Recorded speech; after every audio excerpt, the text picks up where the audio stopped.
జానకిలోని ప్రతిభకు మరో నిదర్శనం మౌన పోరాటం చిత్రం.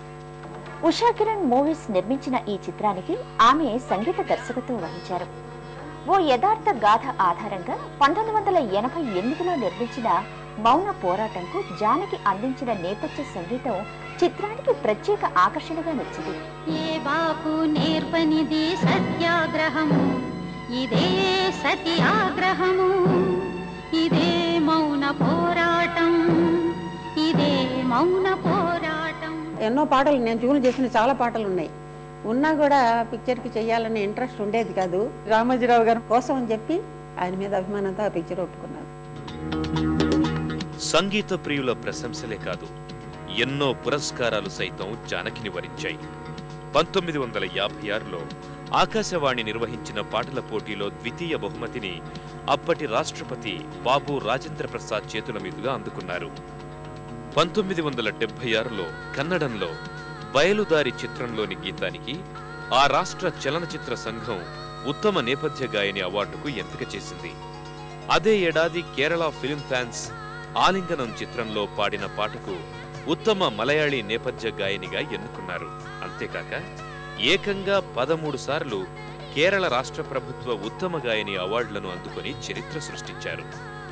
6 సార్లు ఆంధ్రప్రదేశ్ రాష్ట్ర ఉత్తమ గాయని అవార్డులు గెలుచుకున్నారు. మరో 6 సార్లు తమిళనాడు రాష్ట్ర ప్రభుత్వ ఉత్తమ గాయని అవార్డులు అందుకున్నారు. 1980లో తమిళనాడు ప్రభుత్వం తమ అత్యున్నత పురస్కారం కలైమామణి ప్రదానం చేసింది. 1987లో సుర్ సింగర్ పురస్కారం కూడా లభించింది. సినీ రంగానికి జానకి విశిష్ట సేవలకు గాను 1998లో Filmfare lifetime achievement award అందుకున్నారు. 2006 గురుదత్ అవార్డు, 2009లో పి సుశీల నేషనల్ అవార్డు ఆమెను వరించాయి. ఇవే కాకుండా ఇంకా అనేక అవార్డులు ఆమె గళసీమను అలంకరించాయి. క్రమంగా డాక్టర్లు ఆమెను ఎక్కువగా పాడొద్దని సలహాలివ్వడం, కొత్త తరం గాయని మణులు రంగప్రవేశం చేయడంతో జానకి పూర్తిగా భక్తి గీతాలను ఆలపించడం ప్రారంభించారు.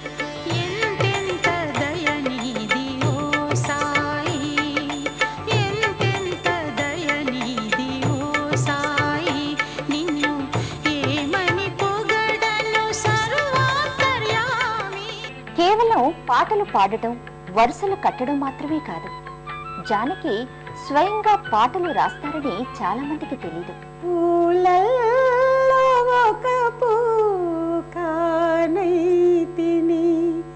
నీ పాదాల పడి ఉండగా నేను రాసి నేను మ్యూజిక్ చేసిన క్యాసెట్ అన్నమాట.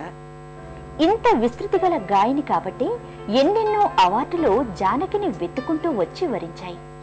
జానకి మొత్తం 4 సార్లు ఉత్తమ నేపథ్య గాయనిగా జాతీయ స్థాయి అవార్డులను అందుకున్నారు. 1977లో 16 వయసు నిలయంలో అంత సిరిమల్లె పువ్వు ఆయన తెలుగులో పాడాను, అది తమిళ్. 1980లో ఓపోళ్ళంటే సిస్టర్ అక్క, అందులో ఏటుమాను రంబలతిల్ అనే ఒక పాట ఫోక్ టైప్ లో ఉంటుంది, ఆ పాటకి ఇచ్చారు. 1984లో తెలుగు చిత్రం సితారా, వెన్నెల్లో గోదారి అందం. 1993లో దేవర్ మఖన్ ఏంటంటే తెలుగులో సన్నజాజి పడక అనే పాట, తమిళ్లో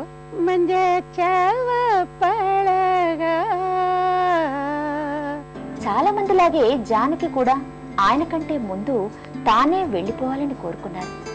రామ్ ప్రసాద్ కు ఓసారి గుండెపోటు వచ్చినప్పుడు ఆసుపత్రిలో చేర్పించారు. అప్పుడు కొంచెం మైల్డ్ గా హార్ట్ అటాక్ వచ్చి హాస్పిటల్లో ఉన్నాడు. అసలు పాడనన్నాను, నేను రికార్డింగ్కే రానని చెప్పి వెళ్ళగలిగే పరిస్థితే కాదు. బలవంతంగా రమ్మని అడిగితే వెళ్ళాను అనమాట. దానికి తగ్గట్టు నీ కౌగిలిలో తల దాల్చి వస్తుంది. నీ కౌగిలిలో తలదాచి నీ చేతులలో కనుమూసి జన్మ జన్మకు జతగా మసలే వరనే నన్ను పొందని. అది పాడేటప్పుడు నిజంగా నాకు ధ్యాసంతా అక్కడే ఉందన్నమాట. భగవంతుడిని ప్రార్థన చేసుకుంటూ తను బాగుండాలి అనుకుంటే జన్మ పర్యంతరం తనతో ఉండాలి నేను అని కోరుకుని పాడాను. కానీ జన్మ పర్యంతరం లేదు, మధ్యలో వెళ్ళిపోయింది.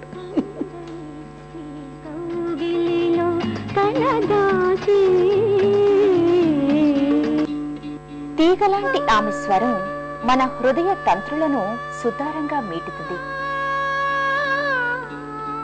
ఇప్పుడు సింగర్స్ అందరూ నిజంగా చాలా బాగా పాడే పిల్లలు వస్తున్నారు. వాళ్ళు అన్ని విధాలా ప్రిపేర్డ్గా అన్ని నేర్చుకుంటూ చక్కగా గొంతు కాపాడుకుంటూ క్లాసికల్ కూడా నేర్చుకుని మాకంటే గొప్పగానే పాడే పిల్లలు వస్తున్నారు. కృషి, పట్టుదల, సాధనలతో గళాన్ని మెరుగుపరుచుకుని కష్టాలను ఓర్చి అవకాశాలను అందిపుచ్చుకుని ఆపాత మధుర గీతాలతో అందరినీ అలరించిన జానకి ఎందరికో స్ఫూర్తి. ఆమె గళం అజరామరం, ఎద ఎదలో కడదాకా నిలిచి వెలిగే వెన్నెల పుష్పం.